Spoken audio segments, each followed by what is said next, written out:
Hello my dear students, my name is CA Akshay Mantri. स्वागत है आप सभी का मेरे यूट्यूब चैनल पे, that is eco Gyan by AK. दोस्तों, इस वीडियो के अंदर हम डिस्कस करने वाले हैं सीए फाउंडेशन इकोनॉमिक्स का model test paper number 2। Right. तो पहले भी मैंने मॉडल टेस्ट पेपर नंबर 1 का वीडियो अपलोड कर रखा है। आप लोगों ने अगर नहीं देखा है तो जाके देखिए, मैं यहाँ पे अभी उसका लिंक भी दे दूंगा, तो आप डायरेक्टली उसको देख सकते हैं। साथ ही साथ इस वीडियो के साथ बने रहिए। इस वीडियो के अंदर हम डिस्कस कर रहे हैं MTB number 2। And MTB number 2 बहुत ही इंपॉर्टेंट है।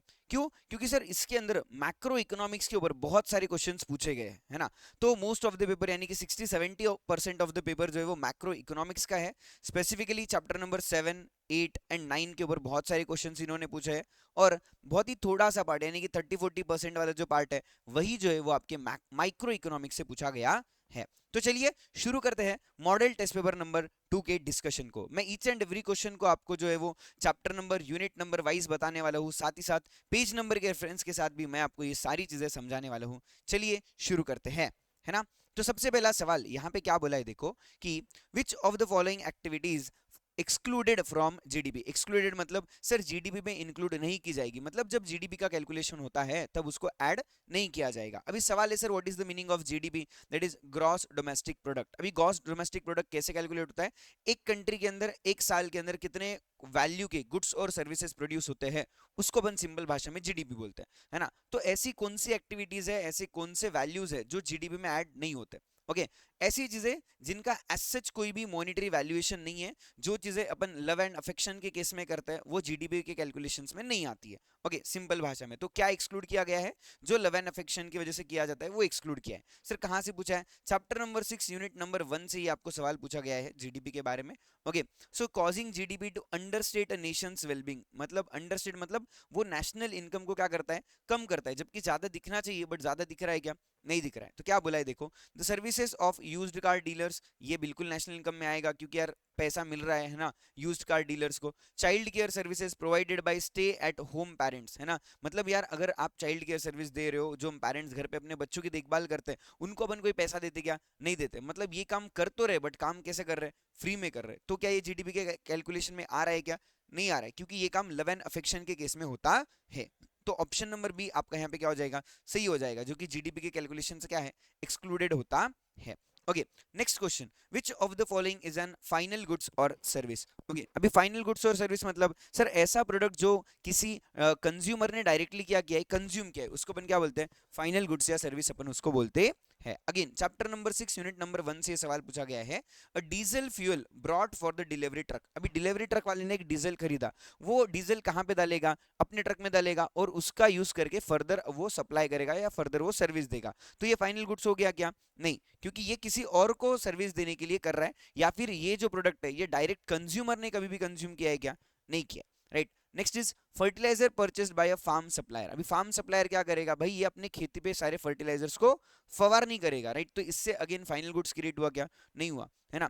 Again next is your hair cut. Hair cut अभी कौन कर रहा है भाई? जिसके बाल सच में काटने वो अपनी हेयर कट करवा रहा है। तो ये क्या हो गया? This is the final goods और सर्विस, जो डायरेक्टली किसको मिल रहा है? कंज्यूमर को मिल रहा है। तो ऑप्शन नंबर सी यहाँ पे आपका क्या हो जाता है? सही हो जाता है। Okay. Next question again, what is the meaning of gross investment. अभी देखो, ग्रॉस इन्वेस्टमेंट किसे बोला जाता है? ग्रॉस में से अगर आप किसी भी चीज को निकाल दो तो आपको क्या मिलता है? नेट मिलता है ना। ग्रॉस माइनस अगर आप डेप्रीसिएशन बोलो तो आपको क्या मिलता है? नेट मिलता है। ओके। तो यहाँ पे इन्होंने अपने को बोला ग्रॉस का मतलब बताओ, तो ऑप्शन क्या दिया है देखो, private investment minus public investment करेंगे तो ग्रॉस आ जाएगा क्या? नहीं आएगा भाई। ठीक है। Then net investment plus replacement investment कर देंगे तो आ जाएगा क्या? Then net investment after it has been inflated for changes in the price level. यार इन्फ्लेशन की तो बात ग्रॉस में होती ही नहीं है ना। Net investment plus net exports, तो नेट एक्सपोर्ट्स को इन्वेस्टमेंट में कंसिडर नहीं करते। सो ऑप्शन बी आपका यहाँ पे क्या है? बिल्कुल भी सही है, that is net investment plus replacement investment वाला पॉइंट।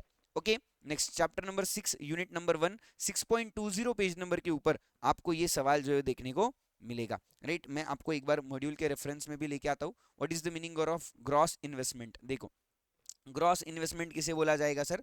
तो जितना भी कंट्री के अंदर टोटल टैंजिबल असेट्स वगैरह कंज्यूम हो रहे हैं, है ना, जैसा gross investment includes expenditure on machinery equipments, है ना, own account of production of machinery equipment, expenditure on constructions, changes in inventories, ये सब चाहे ये सब ग्रॉस इन्वेस्टमेंट में कंसिडर किए जाते है। ओके तो net investment plus replacement investment. Replacement investment क्यों बोल रहे सर? क्योंकि यहाँ पे देखो expenditure on construction and expenditure of inventories, या फिर अगर अपन कोई चीज नहीं खरीद रहे, एक्विजिशन ऑफ वैल्यूज वगैरह भी है, तो वो भी इन्वेस्टमेंट में आता है। इसके लिए रिप्लेसमेंट इन्वेस्टमेंट यहाँ पे ऐड करना है। Okay yes. Next, which of the economist below most likely advocated activist government policies. अभी क्या है, चैप्टर नंबर 7 यूनिट नंबर 1 के अंदर ना अपने को कई सारी बातें बताई कि अलग अलग इकोनॉमिस्ट ने बोला है कि गवर्नमेंट का इंटरवेंशन होना चाहिए इकोनॉमी के अंदर या नहीं होना चाहिए। तो ऐसे कौन से इकोनॉमिस्ट है जिनका ये मानना है कि गवर्नमेंट पॉलिसीज एक एक्टिव रोल प्ले करती है और गवर्नमेंट ने इंटरवेंशन करना चाहिए? तो ये मानने वाले पर्सन थे, that is John Maynard Keynes, जिनको अपन जेएम केन्स भी बोलते हैं, राइट। तो इनका मानना था कि गवर्नमेंट का एक्टिव पॉलिसीज होना चाहिए। तो ऑप्शन नंबर बी आपका यहाँ पे सही बनता है। Next is increase in unwanted business inventories are counted as. जब समझो इन्वेंट्रीज बढ़ने लगती है बिजनेस के अंदर, अनवांटेड मतलब सर जो नहीं चाहिए थी वो भी इन्वेंट्रीज आप खरीद रहे हो क्या?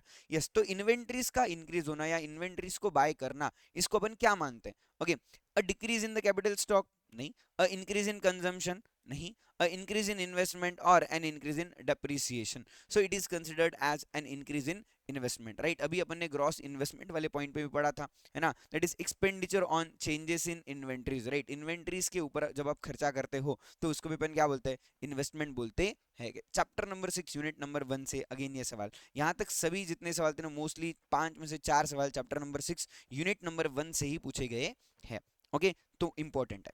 नेक्स्ट क्वेश्चन आगे बढ़ते हैं।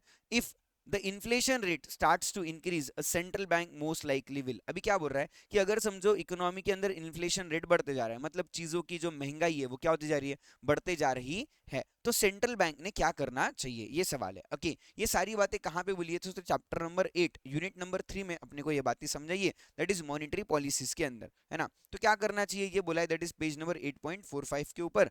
अपन आ जाते हैं 8 नंबर 45 पे और ये देखते हैं कि यहाँ पे इनका बोलना क्या है। Okay yes.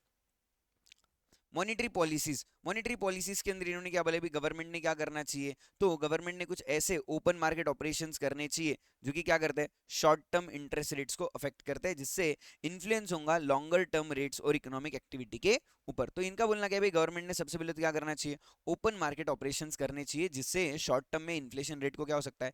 अफेक्ट हो सकता है। ठीक है अभी आगे बढ़ते देखो क्या बोला है, try to stimulate aggregate supply through open market purchase. मतलब क्या आपको सप्लाई को बढ़ा देना चाहिए, है ना, मनी सप्लाई को बढ़ा देना चाहिए, सो दैट जो है वो ओपन मार्केट परचेस से आप मनी सप्लाई को बढ़ा दो तो इन्फ्लेशन कंट्रोल हो जाएगा क्या? नहीं, सप्लाई बढ़ाने से उल्टा इन्फ्लेशन और भी बढ़ जाएगा, तो ये करना नहीं है, ये हो गया गलत। ठीक है, change in the short term interest rates through open market sales, है ना, ओपन मार्केट सेल कर दो, मतलब क्या है सर, सिक्योरिटीज बेचो और सिक्योरिटीज को बेच के इंटरेस्ट को चेंज कर दो। सिक्योरिटीज बेचना यानी कि मार्केट से पैसा निकालना, राइट। मार्केट से जब पैसा निकल जाएगा, अभी देखो ओपन मार्केट सेल माने आरबीआई क्या करता है? ओपन मार्केट ऑपरेशंस, ओएमओ अपन जिसको बोलते हैं।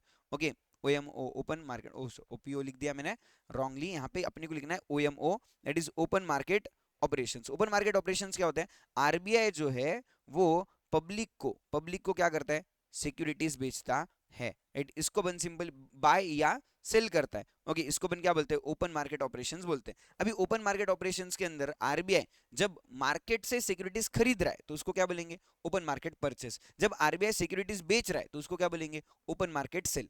अभी ओपन मार्केट सेल करना माने कि लोगों को सेल सिक्योरिटीज बेचना और लोगों से पैसा लेना। अभी इससे क्या होगा? इससे लोगों के पास का पैसा आरबीआई के पास आ जाएगा और इन्फ्लेशन कंट्रोल हो जाएगा क्या? यस। तो आरबीआई ने क्या करना चाहिए कि चेंज करना चाहिए शॉर्ट टर्म इंटरेस्ट रेट को through open market sales. Okay open market sale करके इकोनॉमी से क्या निकालो? पैसा निकालो, तो इन्फ्लेशन कंट्रोल हो जाएगा क्या? यस बिल्कुल भी कंट्रोल हो जाएगा। Okay next question number 7। Okay what is similarity between the sub prime crisis and Greece crisis. अभी एक्चुअली ना सब प्राइम क्राइसिस और ग्रीक क्राइसिस, ये दोनों जो चीजें ना, ये दोनों चीजें अपने किसी भी चैप्टर में अपने को दी नहीं है, बट इसका कहीं ना कहीं रिलेवेंस अपने चैप्टर नंबर 5 से बनता है, that is your business cycle. Okay सब प्राइम क्राइसिस कब हुआ है? तो सब प्राइम क्राइसिस 2007-8 के अंदर हुआ है ना। 2007-8 में जो है वो यूएस के अंदर, अगेन ये सारी चीजें कहाँ पे हुई है? यूएस के अंदर 2007-8 में जो क्राइसिस आया उसको सब प्राइम क्राइसिस भी बोला जाता है। और 2009 के अंदर जो है वो ग्रीस क्राइसिस हुआ है। ओके तो इन दोनों का सिमिलैरिटी क्या है ये अपने को यहाँ पे इन्होंने पूछा है ना। तो सर इन दोनों के अंदर क्या होता है, ये रीजंस क्या थे sir, lower interest rate, credit expansion, financial leverage, बहुत ज्यादा लोन बांट दिया, फिर वो लोन रिकवरी हुई नहीं, रेट ऑफ इंटरेस्ट का प्रॉब्लम था, हर चीज इसका क्या है रीजन है। तो यहाँ पे आपका ऑप्शन क्या है, option number D, all of the above. High financial leverage, low interest rate, credit expansion, हर एक चीज इसका क्या है, रीजन है। Okay yes. Next question number 8 क्या बोल रहा है, देखो, in the simple Keynesian model investment is, chapter number 6 unit number 2 का सवाल है, दैट इज केनेशियन थ्योरी अपन जिसको बोलते हैं। सो केन्स के हिसाब से जो इन्वेस्टमेंट है वो कैसा होता है, केन्स के हिसाब से इन्वेस्टमेंट जो है या तो फिक्स होता है या तो function on the level of income, मतलब वो इनकम पे भी डिपेंड करता है। जब लोगों की इनकम बढ़ती है तो उनका मानना क्या था, लोगों की इन्वेस्टमेंट भी क्या हो जाएगी, बढ़ जाएगी। एक तो ऑटोनोमस इन्वेस्टमेंट होती है और बाद में जो इनकम के हिसाब से इंक्रीज होने वाली इन्वेस्टमेंट है। ऐसे दो टाइप की इन्वेस्टमेंट अपन देखते हैं, that is option number C यहाँ पे आपका बिल्कुल भी सही है ना। Next question, sir which is the main objective of tax, government tax क्यों लगाती है, chapter number 7 unit number 4 financial fiscal policies का ये सवाल है। ओके क्या बोलता है यहाँ पे कि इंक्रीज इन कंजम्पशन, कंजम्पशन बढ़ जाएगा क्या टैक्स ज्यादा लेने से, नहीं है ना, टैक्स की वजह से कंजम्पशन जो रहता है, नहीं, इंक्रीज इन प्रोडक्शन, नहीं, raising public revenue, okay yes. तो ये हो सकता है, जब आप टैक्स लगाते हो तो टैक्स का मेन ऑब्जेक्टिव क्या है, सरकार को जो है वो कमाई चाहिए, इसलिए सरकार क्या करती है सर, आप पे टैक्स लगाने का काम करती है। 483 पेज नंबर पे आ जाओ, आपको यहाँ पे समझेगा, taxes form the most important source of revenue for the government, right yes. Chapter number 7 unit number 4 के अंदर बोला है कि गवर्नमेंट के लिए टैक्स क्या है, एक इंपॉर्टेंट सोर्स ऑफ रेवेन्यू है। तो इसके लिए क्या मेन ऑब्जेक्टिव क्या है टैक्स के पीछे का, कि सरकार को जो है वो रेवेन्यू चाहिए। Okay yes. And 10th question यहाँ पे क्या बोला है, देखो, विच of the following is a measure of fiscal policy, fiscal policy का मेजर्स क्या है, मतलब फिस्कल पॉलिसी और मॉनेटरी पॉलिसी दो पॉलिसी होती है, गवर्नमेंट जो करता है ना उसको अपन क्या बोलते हैं, फिस्कल पॉलिसीज बोलते हैं, और मॉनेटरी पॉलिसीज कौन लाता है, आरबीआई, सेंट्रल बैंक लेके आती है। तो ऑप्शंस क्या दिए, देखो, public expenditure, CRR, SLR and bank rate. अभी सीआरआर, एसएलआर, बैंक रेट ये सारे क्या है, ये सारे आपके मॉनिटरी पॉलिसीज है। ओके जो कौन रेगुलेट करता है सर, आपका आरबीआई रेगुलेट करता है। तो बचा क्या, पब्लिक एक्सपेंडिचर, ये आपका क्या है, फिस्कल पॉलिसी है। इसका आंसर कहाँ मिलेगा सर, पेज नंबर 7.76 के ऊपर आपको इसका आंसर मिलने वाला है, राइट। देखो यहाँ पे बोला है, okay, public expenditure includes government's expenditure towards consumption, investment and transfer payment. This is the important tool of fiscal policy. The tool of fiscal policy: taxes, government expenditure and public debt. Okay? Yes, fiscal policy के important tool क्या है sir, तो public expenditure ये उनका एक important tool होता है, right yes. चलो यहाँ पे अपने 10 क्वेश्चंस खत्म हो जाते हैं, बने रहिए मेरे वीडियो के साथ में और जल्दी से कमेंट कीजिए कि यस ऐसे ही क्वेश्चंस हमको और भी समझाइए सर, हर एक क्वेश्चन को डिटेल में आप ले रहे हो, बहुत अच्छा लग रहा है ना। और जल्दी से कमेंट करो, we want model test paper videos, तो मैं आपके लिए ऐसे ही से वीडियोस लेके आता रहूंगा। और आपको कैसा लग रहा है, आपको चीजें समझ में आ रही है या नहीं, ये भी मुझे जरूर जरूर कमेंट करके बताइए। देखो वीडियो को आप लाइक कीजिए, डिसलाइक कीजिए, बट कुछ ना कुछ जरूर कीजिए, इग्नोर मत कीजिए बस, ठीक है। तो वीडियो को लाइक करो, डिसलाइक करो, बस इग्नोर मत करो। ओके यस, चलते हैं अगले सवाल की ओर, that is question number 11। Question number 11, देखो क्वेश्चन नंबर 11 जो है वो पूछा है, that is inflation occurs whenever, inflation कब आता है। अभी ये सेम सवाल ना mock test number, model test number 1, that is question number 42, same सवाल पिछले एमटीपी वाले वीडियो में भी आपको दिखा है। तो इन्फ्लेशन कब होता है, जब किसी भी चीज की प्राइसेस बढ़ने लगती है, the prices of any given commodity rises, तो इसको अपन क्या बोलते हैं, इन्फ्लेशन बोलते हैं। Okay next question number 12, a most favoured nation status doesn't necessary refer to, मतलब सर एमएफएन स्टेटस का मतलब क्या नहीं है, ये इन्होंने पूछा है, राइट। किसको अपन मोस्ट फेवर्ड नेशन नहीं बोल सकते हैं, मोस्ट फेवर्ड नेशन के डेफिनेशन में क्या नहीं आता है। ओके सर कहाँ समझा है, चैप्टर नंबर 9 यूनिट नंबर 3 के अंदर पेज नंबर 9.39 के ऊपर इन्होंने ये टॉपिक अपने को बताया है, राइट। 9.39 के ऊपर आते हैं, that is most favoured nation. देखो मोस्ट फेवर्ड नेशन अपने को क्या बोल रहा है, treating other peoples equally under the WTO agreement, countries can not normally discriminate between their trading partners, इसको अपन सिंपली क्या बोलते हैं, मोस्ट फेवर्ड नेशन बोलते हैं, यानी कि सबको क्या करो, एक समान मानो, ये सिंपली इनका बोलना है। ओके यस, तो same and equal economic treatment अपने को सबके साथ रखना है, नॉन डिस्क्रिमिनेटरी ट्रीटमेंट अपने को सबके साथ रखना है, सेम टैरिफ रेट्स एप्लीकेबल, सबको सेम टैरिफ रेट अपने को लगाना है, यूनिफॉर्म सिविल कोड, यार ऐसा यहाँ पे कुछ भी होता है क्या, नहीं होता। तो ऑप्शन नंबर डी आपके लिए क्या है, बिल्कुल भी सही है, this doesn't mean most favoured nation, uniform civil code वहां पे नहीं होता। Okay, next question. The book named An Inquiry into the Nature and Causes of the Wealth of the Nation was published in, right, chapter number 1 unit number 1 का ये सवाल है, page number 1.2 के ऊपर आपको दिखाई देगा कि ये जो बुक है, ये बुक किसने लिखा है, कब लिखा है, आपको यहाँ पे समझ में आएगा। पेज नंबर 1.2 पे आ जाते हैं, देखते हैं। ओके ये देखो, जिसके अंदर अपने को इकोनॉमिया के बारे में समझाया है ना, the book named inquiry into the nature and cause of wealth of nations, ये लिखा गया है दैट इज 1776 यानी कि 1776 के अंदर लिखा है बाय द एडम स्मिथ, ये बुक यहाँ पे लिखा गया है। तो ऑप्शन नंबर बी आपका यहाँ पे बिल्कुल भी सही जवाब बनता है। Okay, question number 14, normative economics involves. अभी चैप्टर नंबर 1 यूनिट नंबर 1 से अगेन सवाल है कि नॉर्मेटिव इकोनॉमिक्स का मतलब क्या है। देखो अपने को यहाँ पे नॉर्मेटिव इकोनॉमिक्स मतलब क्या है, सिंपली ऐसा इकोनॉमिक्स जो क्या करता है, अपने को वैल्यू जजमेंट देता है, अपने को कुछ कंक्लूजन बताने के काम करता है, उसको अपन क्या बोलते हैं, नॉर्मेटिव इकोनॉमिक्स बोलते हैं। तो क्वेश्चन नंबर 14 का आंसर आपका यहाँ पे बन जाता है दैट इज योर ए, है ना। कॉज एंड इफेक्ट रिलेशनशिप बताने वाला नॉर्मेटिव इकोनॉमिक्स नहीं होता। Normative economics that is beyond cause and effect relationship, वो आपको कॉज एंड इफेक्ट रिलेशनशिप तो बताता ही है, साथ में वो आपको कुछ ना कुछ कंक्लूजन या वैल्यू जजमेंट्स भी देता है। ओके, पेज नंबर 1.10 के ऊपर अगर आप आते हो तो आपको यहाँ पे ये चीज देखने को मिलेगी। ओके, यस, आ जाओ। देखो normative economics involves the value judgement, हर एक चीज आपके मॉड्यूल से, बस आपको मॉड्यूल अच्छे से पढ़ना चाहिए। इसके लिए मैं बार बार बोलता था बच्चों को कि मॉड्यूल लाइन बाय लाइन पढ़ते जाओ, है ना। तो नॉर्मेटिव साइंस और नॉर्मेटिव इकोनॉमिक्स क्या है सर, ये वैल्यू जजमेंट को इन्वॉल्व करता है। Okay, yes, next question, the characteristics of the socialist economy are, chapter number 1 unit number 2 का सवाल है, पेज नंबर 1.23 के ऊपर आपको इसका क्या मिलने वाला है सर, आंसर मिलने वाला है कि नॉर्मेटिव इकोनॉमिक्स किसे बोला जाता है। देखो characteristics of normative economics that is collective ownership, economic planning, absence of consumer choice, है ना, ये सारी इसके क्या है सर, मेरिट्स या फिर ऐसा बोल सकते हैं कि इसके कैरेक्टरिस्टिक्स है। ओके, इस collective ownership, economic planning, absence of consumer choice, all of the above आपका यहाँ पे सही आंसर बनता है। Okay, next question that is demonstration effect. Okay, demonstration effect अपन जो है वो डिटर्मिनेंट्स ऑफ डिमांड के अंदर पढ़ते हैं, that is chapter number 2 unit number 1 के अंदर आपको ये सवाल बोला गया है, पेज नंबर 2.6 के ऊपर आपको इसका आंसर मिलने वाला है। पेज नंबर 2.6 के ऊपर आते हैं। ओके, वहां पे आप देखेंगे कि आपका जो डिमॉन्स्ट्रेशन इफेक्ट है वो बताया गया है, that is the James Duesenberry, इन्होंने, हर एक चीज मॉड्यूल में अवेलेबल है, that is option number A, James Duesenberry, इन्होंने जो है अपने को डिमॉन्स्ट्रेशन इफेक्ट के बारे में बताया है। Okay, next, exceptions to the law of demand, sir chapter number 2 unit number 1 का सवाल, पेज नंबर 2.16 के ऊपर आपको इसका आंसर मिलेगा, that is conspicuous goods, Giffen goods, future expectations about the prices and all of the above, ये सभी इसके क्या है सर, एक्सेप्शंस है। सिंपल सवाल है इसलिए मैं पेज नंबर पे अगेन लेके नहीं जा रहा हूं, आप जाके देख सकते हो। Yes, in the simple Keynesian model consumption is a function of, sir consumption is a function of rate of interest, level of income, price level और none of the above। तो कंजम्पशन जो है वो डिपेंड करता है आपके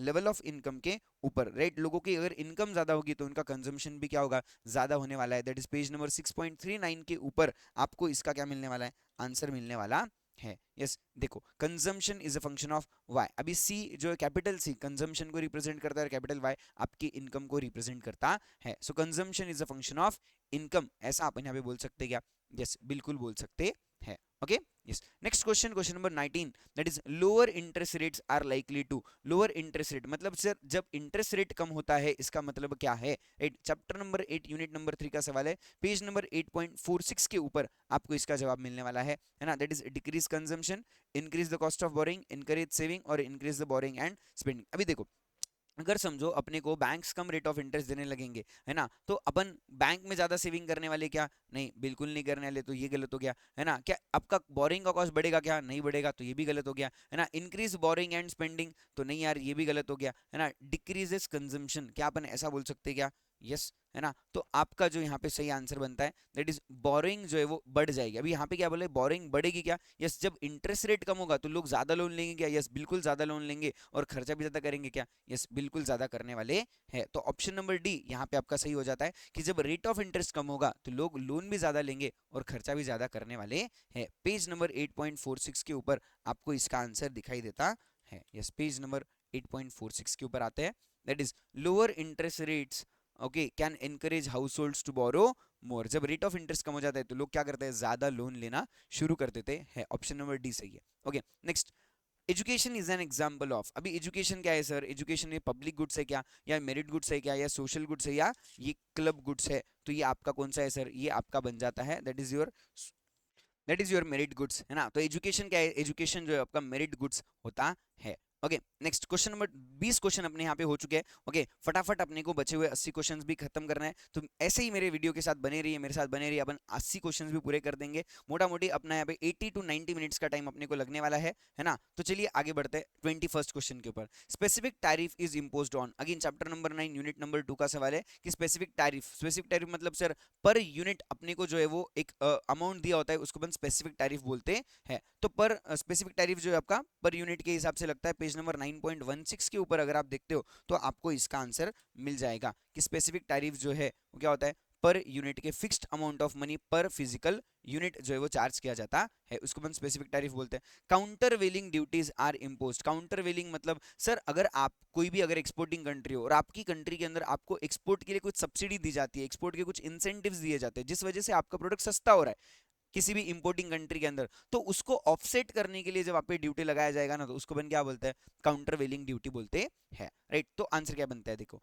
to offset low export prices, to offset high export prices, to offset low import prices, to offset high import prices, to offset the low आपका जो लो इंपोर्ट प्राइसेस है ना, आपकी जो इंपोर्ट प्राइसेस कम हो चुकी है ना, उसको ऑफसेट करने के लिए अपन लाभ में क्या लगाते हैं, काउंटर वेलिंग ड्यूटीज चार्ज करते हैं। पेज नंबर 9.20 पे अगर आप आते हो तो आपको इसका आंसर मिल जाएगा, that is countervailing duties, है ना। ये किसके लिए ऑफसेट किए, तो artificially low prices charge by the exporters who enjoy the export subsidies, है ना। तो इंपोर्ट जब सस्ता हो जाता है तब आप काउंटर वेलिंग ड्यूटीज लगाए जाते हैं। Okay next, making an importing country to go through frustrating experience, है ना। तो इस क्यों फ्रस्ट्रेटिंग एक्सपीरियंस से होता है या कब होता है, चैप्टर नंबर 9 यूनिट नंबर 2 का सवाल है। अगेन 9.25 के ऊपर अगर आप आते हो तो आपको इसका जवाब मिलेगा, that is trade related investment measures और डिस्ट्रीब्यूशन रिस्ट्रिक्शंस और restriction on the post sale service और एडमिनिस्ट्रेटिव रेगुलेशन। ऐसी कौन सी चीज है जिससे आप, है ना, क्या कर रहे हो, importing country to go through frustrating experiences. तो एडमिनिस्ट्रेटिव रेगुलेशंस बहुत ज़्यादा आपके यहाँ पे अगर हमको आना है, बिजनेस करना है, आप बहुत ज़्यादा अगर रूल्स एंड रेगुलेशंस लगाते हो तो कोई भी कंट्री के वाले लोग आपके यहाँ पे आके बिजनेस करना नहीं चाहेंगे, right. Yes, question number 24, increasing import cost by regulating foreign exchange comes under, है ना। अभी अगर आप इंपोर्ट कॉस्ट बढ़ा रहे हो, है ना, फॉर जो भी कॉस्ट अगर आपका बढ़ जाता है तो इससे क्या होगा, again chapter number 9 unit number 2 का सवाल है। पेज नंबर 9.24 के ऊपर आपको इसका आंसर मिल जाएगा कि अगर आप इंपोर्ट कॉस्ट बढ़ा देते हो तो इससे क्या होता है, this comes under the financial measures. Okay 9.24 page number पे अपन आते हैं और इसका आंसर अपन लोग देखते हैं। ओके यस 9.24 के ऊपर financial measures, the objective of financial measure to increase the import cost by regulating the access to and cost of foreign exchange और एक्सेस का जो भी वगैरह कॉस्ट है, रेगुलेशंस के कॉस्ट है, उसको चेंज करके ये लोग क्या करना चाहते हैं सर, फाइनेंशियल मेजर्स लगवाना चाहते हैं। ओके यस, नेक्स्ट अगेन बहुत ही important question, that is dumping. Dumping मतलब क्या होता है, राइट। कोई भी अगर कंट्री के लोग क्या करते हैं, अपनी कंट्री में जो प्रोडक्ट जितने भी प्राइस में बिकता है ना, उससे सस्ते प्राइस में अगर किसी और कंट्री में उस चीज को बेचते हैं तो उसको अपन क्या बोलते हैं, डंपिंग बोलते हैं, सिंपल भाषा में। चैप्टर नंबर 9 यूनिट नंबर 2 के अंदर पेज नंबर 9.19 के ऊपर अगर आप आते हो तो आपको ये चीज अगेन वहां पे दिखाई देने वाली है। ओके पेज नंबर 9.19 के ऊपर एंटी डंपिंग ड्यूटीज अपन जिसको बोलते हैं। So dumping occurs when the manufacturer sell the goods in foreign country below the prices in their domestic country, मतलब अपनी कंट्री में जितने में बेचते हैं उससे भी सस्ते में वहां पे बेचा जाएगा, और बिलो देयर एवरेज कॉस्ट, मतलब अपने कॉस्ट से भी कम में बेच रहे क्या, यस, और नुकसान खा रहे क्या, यस। क्यों, क्योंकि उनको मार्केट शेयर बनाने का है इसलिए। ओके ये कहाँ पे बुलाए देखते हैं, dumping imposed by importing country on cheap and foreign goods, नहीं, selling such selling much lower than the sales price than the domestic market, मतलब अपने मार्केट से भी ज्यादा सस्ते में बेचना, ये डंपिंग है क्या, यस ये बिल्कुल डंपिंग है, ऑप्शन नंबर बी आपका करेक्ट है। Okay next again question chapter number 9 unit number 3 का सवाल, a group of countries that have a free trade agreement between themself and may apply a common external tariff to the others, मतलब अपने बीच में free trade agreement रहेगा और दूसरों के साथ में कितना लगाना है ये अपन मिलके डिसाइड करेंगे। कहाँ बोला है, पेज नंबर 9.35 के ऊपर अगर आप आते हो तो आपको ये पॉइंट दिखाई देगा। okay, that is your trading block, free trade agreement between themselves and may apply a common external tariff to the other countries, इसको अपन क्या बोलते हैं, ट्रेडिंग ब्लॉक बोलते हैं, जिसको अपन ट्रेड ब्लॉक भी बोल सकते हैं। ऑप्शन नंबर सी यहाँ पे आपका सही बनता है। Okay question number 27, under which union they have और follow a common monetary policy and fiscal policy, मतलब कहाँ पे मॉनेटरी पॉलिसी और फिस्कल पॉलिसी सेम होती है। अगेन पेज नंबर 9.36 के ऊपर अगर आप आते हो तो आपको इस सवाल का भी जवाब मिल जाएगा, अगले ही पेज के ऊपर है, यहाँ पे ही बोला है देखो, इकोनॉमिक एंड मॉनेटरी यूनियन, है ना। ये क्या है, यहाँ पे आप जो है वो बिल्कुल भी फाइनेंशियल और एडमिनिस्ट्रेटिव एक्सपेंसेस, यहाँ पे इकोनॉमिक एंड मॉनेटरी यूनियन के अंदर क्या होता है, ये सब लोग सेम करेंसी वगैरह यहाँ पे रखते हैं और यहाँ पे लॉस भी बिल्कुल भी क्या होता है, सेम ही होते है। तो option number A that is economic union यहाँ पे आपका सही जवाब बन जाता है। Okay yes. Question number 28 that is national treatment principle, NTP. NTP क्या बताता है? चैप्टर नंबर 9 यूनिट नंबर 3 का 9.39 पेज नंबर अगर आप खोलते हो तो वहां पे आपको अगेन इसका जवाब मिलेगा। 9.39 पेज नंबर पे आते हैं तो अब अपने को समझ में आएगा कि ये क्या बोल रहा है। That is national treatment. Okay, treating foreigners and locally equally, imported and locally produce goods should be treated equally. मतलब अपने कंट्री में जो बनाए जा रहे हैं और बाहर से जो आ रहे हैं दोनों को क्या रखो? सेम रखो। इसको अपन क्या बोलते हैं? नेशनल ट्रीटमेंट प्रिंसिपल बोलते हैं। देखो, imported goods and domestic goods should be treated equally, और exported goods and imported goods should be treated equally, और imported goods and domestic goods should be treated differently. Differently तो है नहीं तो भूल जाओ। Internal trade is more important than international trade, ये ऐसा भी करना नहीं, अपने को दोनों को सेम रखना है। सो आंसर सही बनता है दैट इज इंपोर्टेड गुड्स और डोमेस्टिक गुड्स, इन दोनों को क्या रखना चाहिए? अपन ने इक्वल रखना चाहिए। ऑप्शन नंबर ए इज यहाँ पे आपका correct. Question number 29, which of the following is not objective of World Trade Organization. Sir World Trade Organization के ऑब्जेक्टिव्स कहाँ पे बताए हैं? Chapter number 9 unit number 3 page number 9.38 के ऊपर आ जाते हैं। 9.38 हर एक सवाल मैं आप लोगों को जो है पेज नंबर के रेफरेंस के साथ बता रहा हूँ। देखो, WTO has the 6 key objectives: to increase the transparency of decision making process, to cooperate with other major international economic institutions, to help developing countries benefit fully from global trading system। ऐसे कई सारे objectives वो लेके चल रहे हैं। तो आपका यहाँ पे जो सही आंसर बनता है वो यहाँ पे आपको फाइंड आउट करना है कि भाई कौन सा ऑब्जेक्टिव नहीं है ना। तो पहला क्या बोला है? देखो, settling balance of payments among the member countries, to increase the transparency of decision making process, ये है right. To cooperate with other, ये भी है right. To help developing countries, ये भी है। तो क्या नहीं है? ये नहीं है। That is settling balance of payments among the member countries, ये WTO का ऑब्जेक्टिव है क्या? नहीं है ना। Next question, sir again WTO के बारे में पूछा है। Total member countries under WTO, page number chapter 9.37 chapter number 9 unit number 3 का सवाल है। ओके, कि कितने WTO के मेंबर्स है? तो टोटल WTO के पास में अभी जो है वो 160 तो टोटल 164 कंट्रीज जो है वो WTO के मेंबर है। देखो, world trade currently has 164 members, है ना। ऑप्शन नंबर ए आपका यहाँ पे सही बन जाता है। ओके नेक्स्ट, 30 सवाल अपने यहाँ पे हो चुके हैं। देखो 30% ऑफ द पेपर अपन ने सॉल्व कर लिया है, और वो भी बिल्कुल भी 30 मिनट्स के अंदर। ऐसे ही अपने को आगे वाले सवाल भी सॉल्व करने हैं, तो वीडियो के साथ बने रहिए, मेरे साथ बने रहिए। अपन अगले सवाल भी बहुत ही इजीली जो है वो सॉल्व करने वाले हैं, तो कोई टेंशन लेने की बात नहीं है। बढ़ते हैं आगे। Question number 31, which of the following is known as broad money, right. अभी M1 M2 M3 M4 ये चैप्टर नंबर 8 यूनिट नंबर 2 में आता है, दैट इज मनी सप्लाई के अंदर। तो वहां पे अपने को ना ब्रॉड मनी और नैरो मनी के बारे में बोला है। तो M1 को अपन जनरली नैरो मनी बोलते हैं, और M3 को अपन जो है ब्रॉड मनी बोलते हैं। सर कहाँ पे दिखाई देगा? पेज नंबर 8.24 के ऊपर आ जाओ, आपको ये चीज जो है वो समझ में आ जाएगी, है ना, कि ब्रॉड मनी किसे बोला जाता है। So M3 is known as a broad money. Yes, M3 आपका यहाँ पे सही सवाल है, सही जवाब है। Okay, question number 32, money supply refers to the sum of money held with. Money supply का मतलब क्या है? क्या कि भाई किसके पास पैसा है? पब्लिक के पास, बैंक के पास, गवर्नमेंट के पास, या RBI के पास। तो पब्लिक के पास जो पैसा है उसको अपन क्या बोलते हैं? मनी सप्लाई बोलते हैं। Sir chapter number 8 unit number 2 8.27 page number के ऊपर अगर आप आते हो तो आपको ये चीज जो है वो मिल जाएगी, है ना, हर एक चीज पेज नंबर के रेफरेंस के साथ। So money supply, sum of currency and demand deposits held by the public, इसको अपन क्या बोलते हैं? मनी सप्लाई बोलते हैं। Yes, next, the supply of money is a flow variable, stock variable, और combination of stock and flow variable and can not be recognised. Yes, तो money supply क्या है? मनी सप्लाई एक ना स्टॉक वेरिएबल है। क्यों ऐसा बोल रहा हूं मैं? क्योंकि मनी सप्लाई अपन एक पॉइंट का कैलकुलेट करते हैं, एक टाइम का कैलकुलेट करते हैं। ये क्या कंटिन्यूअस कैलकुलेशन होता है क्या? नहीं। सो इट इज एक वन पॉइंट ऑफ टाइम का कैलकुलेशन होता है। चैप्टर नंबर 8 यूनिट नंबर 2 का सवाल है। अगेन पेज नंबर 8.37 के ऊपर आपको इसका क्या मिलेगा? आंसर मिलने वाला है, राइट, कि मनी सप्लाई जो है वो क्या होता है आपका। Yes, the stock of money is always refers to the total amount of money at any particular time, किसी भी एक पर्टिकुलर टाइम में कितना पैसा आपके पास में, वो that is it is the stock of money available to the public, right. तो इसके पास, इसके लिए अपन इसको क्या बोलते हैं? अपन इसको बोलते हैं that is the stock variable. ये कोई फ्लो वेरिएबल है क्या? नहीं। जैसा आपका डिमांड वगैरह सप्लाई, ये आपके फ्लो वेरिएबल है, लेकिन सप्लाई ऑफ मनी ये आपका फ्लो वेरिएबल नहीं है, ये आपका क्या है सर? आपका ये स्टॉक वेरिएबल होता है। Okay next, question number 34, M1 does not include, M1 में क्या नहीं आएगा, right. Chapter number 8 unit number 2 8.27 page number के ऊपर इसका फॉर्मूला दिया है ना। Time deposits with the banking system, ये जो है वो M1 में नहीं आता है ना। करेंसी इन सर्कुलेशन आएगा, demand deposits with banking system आएगा, और अदर डिपॉजिट्स विद RBI भी आता है, but time deposits with banking system नहीं आता। ये M3 के अंदर जो है वो इंक्लूड किया जाता है। Okay next, reserve money is supplied by, reserve money कौन सप्लाई करेगा? अगेन रिजर्व मनी के मॉनिटरी बेस या हाई पावर्ड मनी भी इसको बोला जाता है। तो ये सप्लाई करने का काम जो है वो आरबीआई का होता है। Chapter number 8 unit number 2 8.38 page number के ऊपर आपको इसका जो है वो जवाब मिल जाएगा, राइट। हर एक चीज अगेन पेज नंबर के रेफरेंस के साथ। The reserve money also known as the central bank money, base money और हाई पावर्ड मनी भी अपन इसको बोलते हैं। यस, आरबीआई जितना पैसा छापती है उसको रिजर्व मनी बोला जाता है। Again important question, calculate the M3 from the following money aggregates. Okay, अभी इसके अंदर आपको M3 कैलकुलेट करना है, इसके लिए आपको M3 का फॉर्मूला पता होना चाहिए, राइट। M3 का फॉर्मूला कहाँ मिलेगा सर? पेज नंबर 8.27 के ऊपर आ जाओ, आपको वहां पे M3 का फॉर्मूला मिल जाएगा।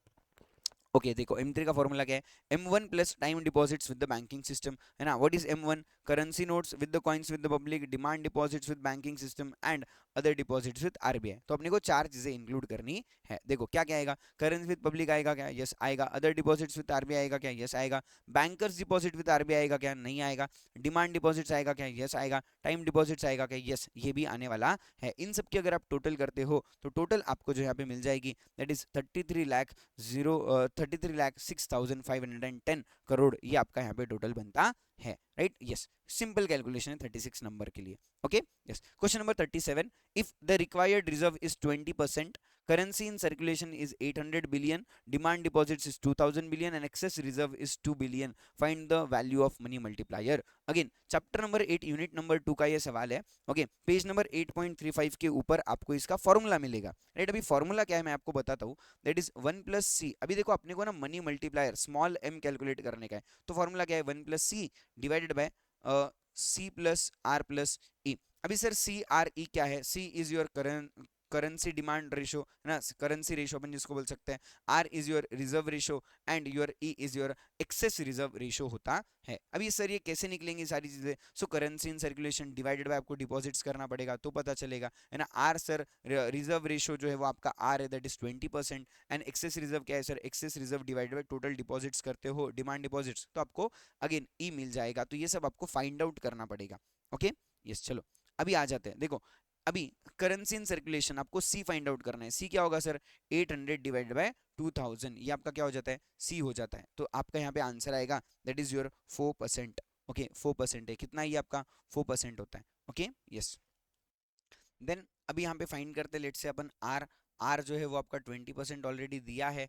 ओके यस, देन आपका ई, ई क्या आएगा sir? Excess reserve, excess reserve is 2 billion divided by 2000 billion, तो ये हो जाएगा आपका 0.02% ऐसा, ठीक है। तो ये सब यहाँ पे वैल्यूज पुट आउट करेंगे अपन। सो 1 प्लस सी, सी 0.4% में ले लेंगे तो ठीक है। देन 0.4 प्लस आपका आर हो गया दैट इज 0.02 सॉरी 2% है तो 0.2 यहाँ पे इसको ले लेंगे, ठीक है। 20% है ना, 20% है तो 0.2 लेना पड़ेगा अपने को, ठीक है। प्लस देन आपका 0.001। ओके, इन सब का टोटल अगर आप करते हो तो यहाँ पे आपका 2.50 जो है वो आंसर आ जाता है, राइट। यस, सिंपल फॉर्मूला आपको यहाँ पे यूज करना है। पेज नंबर 8.32 के ऊपर आपको यहाँ पे दिया है, देखो। ओके, ये फॉर्मूला आपको यहाँ पे यूज करना है ना। Yes, money multiplier 1 plus C is 1 plus C divided by R plus E plus C, ये आपका फॉर्मूला बनता है फॉर द मनी मल्टीप्लायर, ठीक है। 1 plus C divided by R plus E plus C, ये फॉर्मूला अपन यहाँ पे यूज कर रहे हैं, ठीक है। चलो next question number 38, bank earn a profit on the difference between. अभी बैंक किस चीज पे पैसा कमा रहा है, राइट। तो बैंक का काम क्या है? लोगों से पैसे लेना और लोगों को लोन देना, है ना। तो जिससे बैंक ने लोन लिया है उसको बैंक क्या देगा? इंटरेस्ट देगा। और जिसको लोन दिया है उससे बैंक क्या लेगा? इंटरेस्ट लेगा। अभी इन दोनों के बीच में जो डिफरेंस रहा वो किसका फायदा? बैंक का फायदा, simply that is your bank profit. Okay, chapter number 8 unit number 2 money supply का सवाल है। Interest charge to depositors and interest offer to borrowers, मतलब जिसने अपने पास पैसा डिपॉजिट किया अपन उसको इंटरेस्ट चार्ज करते क्या? नहीं, उल्टा अपन इसको इंटरेस्ट देते हैं, है ना। Yes, interest charge on the loans and paid interest paid on the deposits. Yes, ये सही है। इन दोनों का जो डिफरेंस है वो अपने लिए क्या होता है? बैंक के लिए प्रॉफिट माना जाता है। Okay yes, FII inflow will impact. FII क्या होता है सर? फॉरेन इंस्टीट्यूशनल इन्वेस्टर्स, अपन इसको क्या बोलते हैं? एफआईआई बोलते हैं। चैप्टर नंबर 9 यूनिट नंबर 5 में अपने को समझा है। इससे क्या इंपैक्ट होगा सर? इससे आपका जो बैलेंस ऑफ पेमेंट है, फिजिकल डिफिसिट है, गवर्नमेंट रेवेन्यू, बैंक्स इनकम में क्या इंपैक्ट होगा? तो इससे आपका जो बैलेंस ऑफ पेमेंट का सिचुएशन है ना कंट्री का, वो इंपैक्ट होता है, वो रिड्यूस हो जाता है, right. Next, for what is FDI? FDI foreign direct investment, again chapter number 9 unit number 5 का सवाल है, 9.72 पेज नंबर के ऊपर आपको दिखाई देगा। सर एफडीआई शॉर्ट टर्म है क्या, मीडियम टर्म है या लॉन्ग टर्म है, या both short term and long term है? तो एफडीआई जो है वो लॉन्ग टर्म इन्वेस्टमेंट माना जाता है। पेज नंबर 9.72 पे आ जाते हैं, मैं आपको ये चीज बताता हूँ कि मॉड्यूल में इन्होंने ये चीज कहाँ दी है। Okay, so foreign direct investment is a long term relationship, है ना, between the country and that government, मतलब जो फॉरेन इन्वेस्टमेंट आ रहा है उसके बीच में। ओके, यस, तो it is a long term investment. Yes, 40 सवाल यानी कि 40% ऑफ द पेपर अपना यहाँ पे हो चुका है, सिर्फ 60 क्वेश्चंस और बचे हैं। ऐसे ही अपन फटाफट सभी क्वेश्चंस कवर करते हैं। चलिए आगे बढ़ते हैं, और कमेंट करना बिल्कुल भी मत भूलिए, वीडियो को लाइक कीजिए, अपने दोस्तों के साथ में शेयर कीजिए,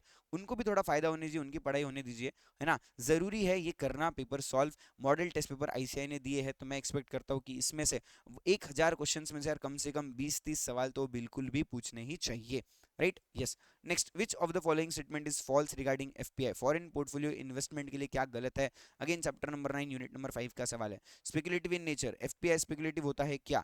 यस, बिल्कुल भी होता है ना। Investment in financial assets, yes होता है। सेटिंग अप ऑफ फैक्ट्री, नहीं ये नहीं होता। शॉर्ट टर्म इन्वेस्टमेंट, यस होता है। सर सही आंसर 9.74 पेज नंबर पे आ जाओगे तो आपको पता चल जाएगा कि सही आंसर क्या है। देखो यहाँ पे बोला है, it is a financial asset, is a short term interest and speculative in nature, foreign portfolio investment. Yes, setting up of factory ये एफडीआई का काम है, एफपीआई का काम नहीं है। Option number C is correct.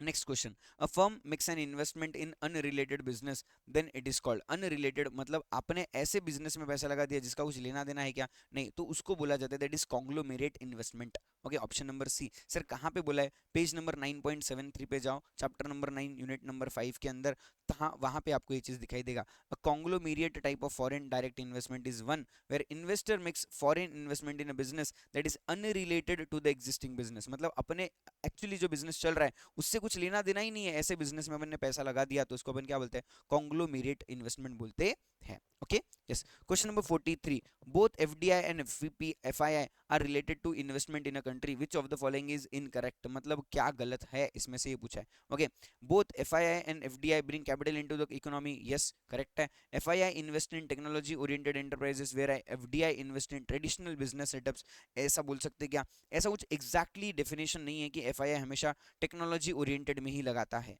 ना। यस, तो restrictions on the entry of FDI और लोअर देन एफआईआई, यस ये सही है कि अपन एफडीआई पे ज्यादा रोक नहीं लगाते। क्यों? क्योंकि एफडीआई कंट्री के अंदर आके इन्वेस्टमेंट लेके आ रहा है जो कि लॉन्ग टर्म है, और इससे इंडिया में अगेन एम्प्लॉयमेंट वगैरह जनरेट होती है, तो ये अच्छी बात है, तो अपन उस पर रेस्ट्रिक्शंस नहीं लगाते। ठीक है, FDI is considered to be more stable than FII, yes ये भी बिल्कुल भी सही है। तो option number A C and D सही है। गलत क्या है? गलत है आपका बी, कि एफआईआई जो है वो टेक्नोलॉजी, एफआईआई सिर्फ टेक्नोलॉजी बेस लगाता है, ऐसा कुछ भी है क्या?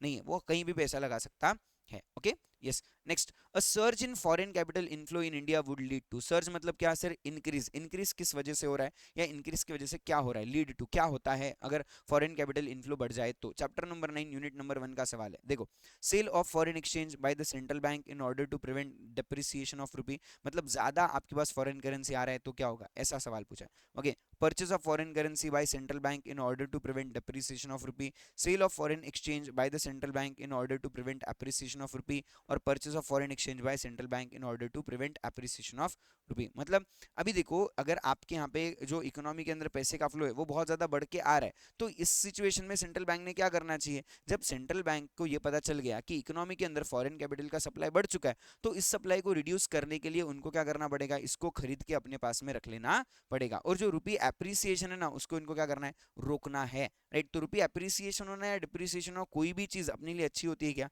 नहीं होती। तो option number D that is purchase of foreign exchange by the central bank, ये यहाँ पे सही जवाब बनता है, right. Next, real exchange rate considers, chapter number 9 unit number 4 का सवाल है। पेज नंबर 9.54 के ऊपर अगर आप जाते हो तो आपको ये समझ में आएगा कि रियल एक्सचेंज रेट आपको बताता है that is relative prices of domestic and foreign goods, है ना। पेज नंबर 9.54 के ऊपर आ जाते हैं। ओके, मैं आपको ये चीज यहाँ से बता रहा हूँ कि real exchange rate is the rate at which a person can trade the goods and services of one country for the goods and services of other, मतलब एक कंट्री की गुड्स के लिए आप दूसरे कंट्री की कितने गुड्स को ट्रेड कर रहे हो, इसको अपन क्या बोलते हैं? रियल एक्सचेंज रेट बोलते हैं। Okay, yes. Next, again if a real exchange rate is high, real exchange rate पे ही सवाल है। Chapter number 9 unit number 5 page number 9.55 के ऊपर आपको इसका जवाब मिल जाएगा कि अगर समझो रियल एक्सचेंज रेट बढ़ता है तो इससे क्या होगा? Foreign goods cheaper and imports will raise, है ना, या फिर डोमेस्टिक गुड्स चीपर, या एक्सपोर्ट्स विल राइज या इंपोर्ट्स विल फॉल। सही आंसर यहाँ पे आपका बनता है कि अगर समझो रियल एक्सचेंज रेट ज्यादा होगा तो फॉरेन गुड्स कैसे हो जाएंगे, सस्ते हो जाएंगे, और इंपोर्ट्स कैसे हो जाएगा, बढ़ने वाला है। क्योंकि लोगों को क्या लग रहा है यार, अपने कंट्री के तो बहुत ही कम चीजें देने और वहां से ज्यादा चीजें मिलने वाली क्या। यस, तो ये अच्छी बात है। तो लोग जो है वो फॉरेन इंपोर्ट्स को क्या कर देंगे, बढ़ाने वाले हैं, अगर रियल एक्सचेंज रेट बढ़ जाता है तो। Yes, question number 47, under floating exchange rate is determined by. Okay, अभी फ्लोटिंग एक्सचेंज रेट क्या होता है सर, जहां पे डिमांड एंड सप्लाई के वजह से मार्केट के अंदर जो वैल्यू ऑफ करेंसी वो क्या करी जाती है, डिसाइड करी जाती है। मतलब कोई डिसाइड कर रहा है क्या, नहीं, जनरल पब्लिक जो है मार्केट फोर्सेस से एक्सचेंज रेट को डिसाइड करता है, उसको अपन क्या बोलते हैं, फ्लोटिंग एक्सचेंज रेट। सर कहाँ पे बोला है, chapter number 9 unit number 4 page number 9.52 के ऊपर अगर आप आ जाते हो तो आपको ये पॉइंट जो है वो दिखाई देगा। पेज नंबर 9.52 के ऊपर मैं आपको लेके आ रहा हूँ। ओके, यस, चलो पेज नंबर 9.52 के ऊपर फ्लोटिंग एक्सचेंज रेट में अपन आ रहे हैं। ओके, फ्लोटिंग एक्सचेंज रेट जहाँ पे गवर्नमेंट और सेंट्रल बैंक जो है बिल्कुल भी पार्टिसिपेट करती है क्या, नहीं करती है ना। तो यहाँ पे जो है मार्केट फोर्सेस के हिसाब से ही करेंसी का जो प्राइस है वो डिसाइड कर लिया जाता है। ओके, यस, तो value of currency in a country pegged या market forces will determine, yes, market forces will determine कि फ्लोटिंग एक्सचेंज रेट में एक्सचेंज रेट क्या होने वाला है। Okay, yes, if rupee is depreciating against the dollar. अभी देखो यहाँ पे ये चैप्टर नंबर 9 यूनिट नंबर 4 से पूछा गया सवाल है, अपने को समझना है कि आरबीआई ऐसे सिचुएशंस में करता क्या। ठीक है, अगले 2-3 क्वेश्चंस इसी के ऊपर बेस्ड है, तो पहले समझ लो कि होता क्या। देखो, अभी रुपी डेप्रिसिएशन होना, ओके, रुपी डेप्रिसिएशन होना इसका मतलब होता है कि रुपी का जो करेंसी रेशियो, लेट से अगर मैं बोलूँ कि 85 रुपीज पर डॉलर, ऐसा आज के डेट में रेट चल रहा है। ओके, ये अगर बढ़ के रुपी 86 पर डॉलर हो जाए तो इसको क्या बोला जाएगा, then this will be known as rupee depreciation. जब रुपी का फॉरेन करेंसी के साथ जो एक्सचेंज है वो बढ़ जाता है, राइट, जो प्राइसेस जब अपने को ज्यादा रुपए देने पड़ रहे तो इसको अपन क्या बोलते हैं, रुपी डेप्रिसिएशन बोलते हैं। ओके, यस, अगर समझो इकोनॉमी के अंदर रुपी डेप्रिसिएशन बढ़ रहा है। अभी रुपी डेप्रिसिएशन कब बढ़ता है, जब कभी भी रुपी का जो डिमांड है वो बढ़ गया और रुपी का सप्लाई क्या हो गया, कम हो गया। तो ऐसे टाइम पे आरबीआई को क्या करना पड़ेगा, आरबीआई को सप्लाई को बढ़ाना पड़ेगा, तब जाके ये जो प्राइसेस है वो क्या हो जाएंगे, स्टेबल हो जाएंगे, राइट। तो इसके लिए जब कभी भी रुपी डेप्रिशिएट होता है तो आरबीआई क्या करेगा, RBI will sell the dollar, right. और इसके ऊपर ही सेम सवाल यहाँ पे पूछा है कि अगर समझो रुपी एप्रिशिएट हो गया अगेंस्ट द डॉलर तो आरबीआई क्या करेगी। अभी रुपी एप्रिशिएट हो गया मतलब क्या हो गया सर, रुपी का जो एक्सचेंज रेट है डॉलर के लिए, that is 85 rupees per dollar से वो बन चुका है रुपीज 82, लेट से। ओके, 82 रुपीज पर डॉलर अगर हो जाए, इसको अपन क्या बोलते हैं, then this will be known as a rupee appreciation. Okay, ये हो गया रुपी एप्रिसिएशन। तो ऐसे सिचुएशन में क्या करना चाहिए, एप्रिसिएशन कब होता है ना, जब सप्लाई बहुत ज्यादा हो गया और उसकी डिमांड ही नहीं है तो रुपी एप्रिसिएट हो जाएगा। और ऐसे सिचुएशन में आरबीआई को क्या करना पड़ेगा, सप्लाई जो एक्सेस है उसको रोकने के लिए, उसको मिटिगेट करने के लिए इनको अपनी डिमांड को बढ़ाना पड़ेगा। तो ऐसे टाइम पे आरबीआई क्या करेगा, डॉलर परचेस करने वाला है, राइट, जिससे ये अगेन प्राइसेस क्या हो जाती है, स्टेबल हो जाती है। देखो, एप्रिसिएशन होना या डेप्रिसिएशन होना दोनों भी किसी भी इकोनॉमी के लिए अच्छी बात नहीं है, तो आरबीआई को वहां पे इंटरवेन करना पड़ता है क्या, यस। और इस इंटरवेंशन को मन बोलते हैं that is fixed exchange rate. Floating exchange rate में आरबीआई ज्यादा करके इंटरवेन नहीं करता है, या फिर बैलेंस्ड फ्लोटिंग अगर होता है तो आरबीआई इंटरवेन करता है। ओके, जैसा रिसेंटली आरबीआई ने इंटरवेंशन किया है इस चीज में। Okay, yes, question number 49। Okay, which of the following is not a determinant of exchange rate. Exchange rate किस बेसिस पे डिटरमाइन नहीं किया जाता, inflation, capital flows, repo rate and domestic consumption. तो डोमेस्टिक कंजम्पशन पे आपका कोई एक्सचेंज रेट डिटरमाइन नहीं होता है, बाकी तीनों चीजों पे डिपेंडेंट होता है। Okay, again next question, if real exchange rate is high it might lead to. अगर रियल एक्सचेंज रेट बढ़ जाए तो इससे क्या हो जाएगा, पेज नंबर 9.55 पे आते हैं तो आपको पता चलेगा क्या होगा। तो अगर रियल एक्सचेंज रेट बढ़ जाता है, देखो यहाँ पे बोला है इंक्रीज इन आर मतलब रियल इफेक्टिव एक्सचेंज रेट। इससे क्या होता है, एक्सपोर्ट जो है वो एक्सपेंसिव हो जाते हैं और इंपोर्ट्स कैसे हो जाते हैं, चीपर हो जाते हैं। तो लोग क्या करते हैं, लॉस इन ट्रेड कॉम्पिटिटिवनेस आपको दिखाई देगा। मतलब सर ज्यादा बिजनेस होगा क्या, नहीं होगा, राइट। अपना इंपोर्ट जो है वो क्या हो जाएगा, बिल्कुल भी बढ़ जाएगा, इंपोर्ट बढ़ जाएगा और एक्सपोर्ट क्या हो गया, कम। अभी इंपोर्ट ज्यादा और एक्सपोर्ट कम, तो इससे क्या होता है, इससे होता है आपका current account deficit, right. That is A option यहाँ पे आपका सही बनता है, राइट। आधा पेपर अपना यहाँ पे हो चुका है सिर्फ, और अपने 49 क्वेश्चन ही बचे, तो फटाफट वीडियो के साथ बने रहिए, अपन वो भी क्वेश्चंस कवर कर देंगे। वीडियो को कमेंट करना, चैनल को सब्सक्राइब करना और वीडियो को लाइक करना, अपने दोस्तों के साथ में शेयर करना बिल्कुल भी मत भूलो यार, राइट। अपना भला भी करो और दोस्तों का भी भला करना चाहिए, राइट। ये एक दोस्ती का नाता है, okay yes. Which of the following statement is false with regard to the rupaye depreciation. Again chapter number 9 unit number 4 से सवाल है कि रुपए डेप्रिसिएशन के टाइम पे कौन सा स्टेटमेंट गलत है। Builds pressure on the corporate and government debt payment, है ना, रुपये डिप्रिशिएट होने से क्या गवर्नमेंट के ऊपर डेट के ऊपर प्रेशर आता है क्या? यस बिल्कुल आता है। तो 52 का यहाँ पे आपका ए जो है वो बिल्कुल भी सही जवाब बन रहा है क्या? यस नहीं सॉरी यहाँ पे ए बिल्कुल भी सही है ना। विच of the following statement, yes rupee depreciation से होता है, आपको फॉल्स क्या है बताना है, राइट। ये तो सही है, ये तो होता ही है ना। कैपिटल फ्लाइज इन, रुपी डेप्रिसिएशन होने से क्या कैपिटल फ्लो ज्यादा हो जाएगा? फ्लाइज इन नहीं है, फ्लो यहाँ पे लिखना चाहिए था आई गेस, है ना। तो ये नहीं होता, ठीक है। Pressure on foreign exchange reserve, yes रुपए डेप्रिसिएशन से प्रेशर आता है। Imports become costly, yes import भी कॉस्टली हो जाता है। तो ऑप्शन नंबर बी ये बिल्कुल भी फॉल्स है। अपने को क्या गलत है वो पूछा था, सॉरी, ठीक है। इसके लिए ए सी और डी ये तीनों सही है। ये सिचुएशंस वहां पे होती है रुपए डेप्रिसिएशन में, क्या नहीं होता है? तो कैपिटल फ्लाइज इन नहीं होते हैं, okay.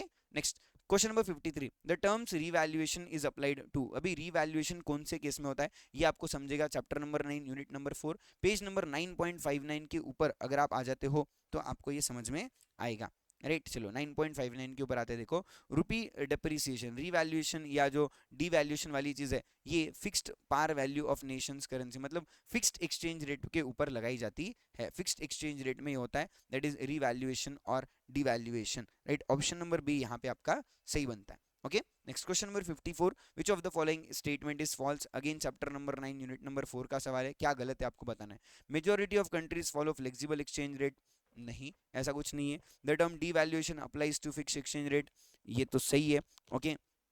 RBI wants to Indian companies to hedge their currency. Yes, this wants. Dirty float is generally followed by countries with fixed exchange rate. ये गलत है। डर्टी फ्लोट ये जो है वो फिक्स एक्सचेंज रेट वाली कंट्रीज फॉलो नहीं करती। अभी सर डर्टी एक्सचेंज रेट किसको बोला जाता है? तो आरबीआई इंटरवेंशन जब करता है ना इन केस ऑफ एक्सचेंज रेट वगैरह, है ना, जब एक्सचेंज रेट डेप्रिसिएशन या अप्रिसिएशन होते हैं तो उसके बाद डर्टी फ्लोट जो है वो बोला जाता है। तो ये फिक्स एक्सचेंज में नहीं होता है, राइट। यस तो ये गलत है, ऑप्शन नंबर डी यहाँ पे फॉल्स है, बाकी तीनों भी सही है, okay. Question number 55, targeted inflation rate for RBI कितना है? Again chapter number 8 unit number 3 का सवाल है। 8.50 पेज नंबर पे अगर आप देखते हो तो आपको इसका आंसर मिल जाएगा, ओके। कि आरबीआई के पास में रुपी का जो रेट है वो किसके हिसाब से टारगेटेड इन्फ्लेशन कैसे डिसाइड हो रहा है। देखो यहाँ पे बोला है टॉलरेंस लिमिट क्या है आरबीआई का 6% एंड ये 2% का। Lower tolerance 6% and higher tolerance कितना है 6% का है। तो targeted inflation rate for RBI is 4%, दोनों का difference 6 minus 2 that is your 4% का टारगेटेड इन्फ्लेशन रेट है, okay. Next what is the meaning of repo rate? Again chapter number 8 unit number 3 का सवाल 8.49 पेज नंबर के ऊपर आपको इसका आंसर मिलेगा। रेपो रेट क्या है? रेपो रेट मतलब सिंपली जब आरबीआई कमर्शियल बैंक्स को लोन देता है तो उस पे जो रेट ऑफ इंटरेस्ट चार्ज करता है उसको अपन क्या बोलते हैं? रेपो रेट बोलते हैं। So commercial bank lend money to RBI, नहीं। Commercial bank rediscount the bill of exchange to RBI, नहीं। या फिर RBI lends money to commercial banks, yes ये आपका यहाँ पे बिल्कुल भी सही जवाब है कि आरबीआई जब कमर्शियल बैंक्स को पैसा देगा तो उसको अपन क्या बोलते हैं? वहां पे आपका रेपो रेट वाला कॉन्सेप्ट आ जाता है, okay. Question number 57, open market operations implies. Open market operations आपको क्या बताता है? चैप्टर नंबर 8 यूनिट नंबर 3 का सवाल है। पेज नंबर 8.48 के ऊपर अगर आप आते हो तो आपको समझ में आएगा। ओपन मार्केट ऑपरेशंस क्या, मैंने पहले भी बताया इसी वीडियो के अंदर कि buying and selling of securities by RBI, इसको अपन क्या बोलते हैं? ओपन मार्केट ऑपरेशंस बोलते हैं। दैट इज 57 का ए आपका बिल्कुल भी यहाँ पे सही बनता है, राइट। नेक्स्ट क्वेश्चन 58 पे आ जाए, that is MSF. That is MSF क्या है सर? अगेन पेज नंबर 8.49 पे अगर आप आते हो, that is chapter number 8 unit number 3 का सवाल है। What is the meaning of MSF? MSF की बातें आपको वहां पे समझ में आ जाएगी। पेज नंबर 8.49 के ऊपर आ जाते हैं, देखो, okay. MSF MSF MSF that is marginal standing facility, MSF rate, okay. MSF rate क्या होता है? That is over the rate available under the repo policy. Repo policy मतलब सर रेपो रेट वाली जो पॉलिसी है ना उससे ज्यादा जब रेट ऑफ इंटरेस्ट लगता है, दैट इज पीनल रेट अपन जिसको बोल सकते हैं, उसको अपन मार्जिनल स्टैंडिंग फैसिलिटी बोलते हैं, okay. That is higher than the repo rate, ये आपका यहाँ पे सही जवाब बन जाता है। पेज नंबर 8.49 पे आंसर है इसका। सीआरआर शुड बी मेंटेन्ड इन, अभी सीआरआर क्या है सर? Cash reserve ratio. ये कैसे मेंटेन किया जाएगा? नाम में ही कैश दे, इसका मतलब कैश में आपको मेंटेन करना है। पेज नंबर 8.48 के ऊपर अगर आप देखते हो तो आपको इसका आंसर मिल जाएगा, that is repo rate cash reserve ratio, है ना। कैसे मेंटेन करना है sir? Portion in cash with the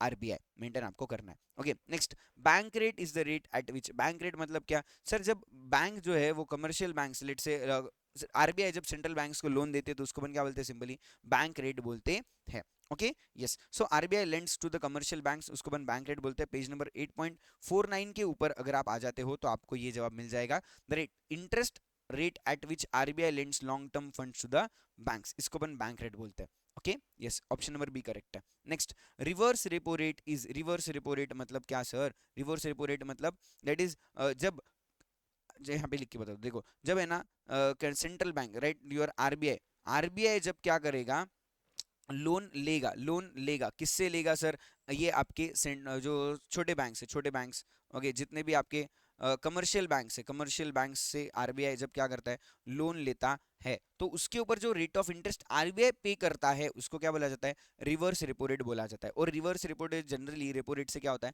कम होता है, राइट यस। तो it is equal to CRR नहीं, it is equal to bank rate नहीं, एमएसएफ नहीं, it is lower than the repo rate होता है। ओके यस, चलो next, MPC comprises dash members, again chapter number 8 unit number 3, जो आपका committee है ना, मॉनेटरी पॉलिसीज बनाने वाला जो कमिटी है उसके अंदर कितने मेंबर्स होते हैं, ये यहाँ पे आपको इन्होंने पूछा है। पेज नंबर 8.53 के ऊपर अगर आप आ जाते हो तो आपको इसका आंसर मिलता है।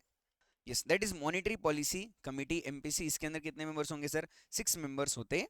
यस एमपीसी के अंदर कितने मेंबर्स होंगे, 6 मेंबर होने वाले हैं। पेज नंबर 8.53 के ऊपर आपको ये बोला है। Next, SLR should be maintained in, chapter number 8 unit number 3 का सवाल है। पेज नंबर 8.48 के ऊपर अगर आप आते हो तो आपको इसका जवाब मिल जाएगा पेज नंबर 8.48 के ऊपर। देखो यहाँ पे ना थोड़ा मुझे गलत लग रहा है ना, क्यों गलत लग रहा है मैं तुमको समझाता हूँ ये बात, ठीक है। एसएलआर के बारे में पूछा है, that is statutory liquidity ratio, banks are required to set aside this portion in liquid assets such as gold और RBI approved securities such as government securities, ऐसा इनका बोलना है कि आप या तो गोल्ड में रखो या तो आरबीआई के अप्रूव्ड सिक्योरिटीज के अंदर एसएलआर का पैसा इन्होंने रखना चाहिए। तो ऑप्शन यहाँ पे क्या क्या दिया है, देखो बॉन्ड, इक्विटी, गोल्ड या कैश, ये 4 ऑप्शन दिए। अभी कैश तो आपका हट गया, इक्विटी आपका हट गया, राइट, बचा गोल्ड और बॉन्ड है। अभी यहाँ पे ना इन्होंने आंसर दिया है बॉन्ड के लिए कि भाई बॉन्ड ये करेक्ट है, बट गोल्ड भी करेक्ट है क्या, यस। तो एज पर द मॉड्यूल देखा जाए तो सच एज गोल्ड भी इन्होंने बोला है, मतलब आंसर इसका गोल्ड भी बन सकता है क्या, यस बिल्कुल बन सकता है।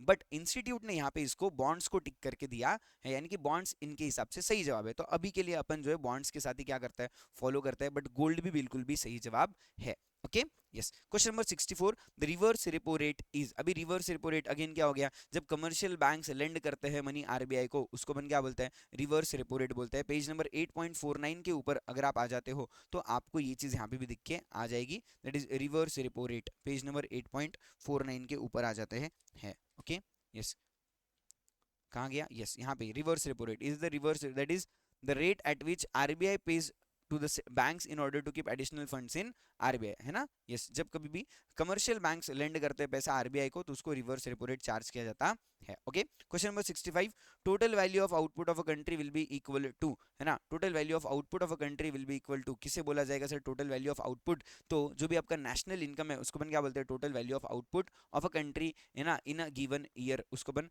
जो है वो नेशनल इनकम में कंसिडर करता है। Chapter number 6 unit number 1 page number 6.8 पे इसका आपको आंसर मिल जाएगा। Okay yes, next, nominal GDP consider, sir nominal GDP क्या कंसिडर करता है, ये कंसिडर करता है आपका करंट प्राइसेस को, राइट, ये आपके करंट प्राइसेस को कंसिडर करके बात करता है, that is nominal GDP. Okay yes, page number 6.29 के ऊपर chapter number 6 unit number 1 page number 6.29 पे आ जाते हैं। मैं आपको ये कहाँ बताया वो बताता हूँ, ठीक है।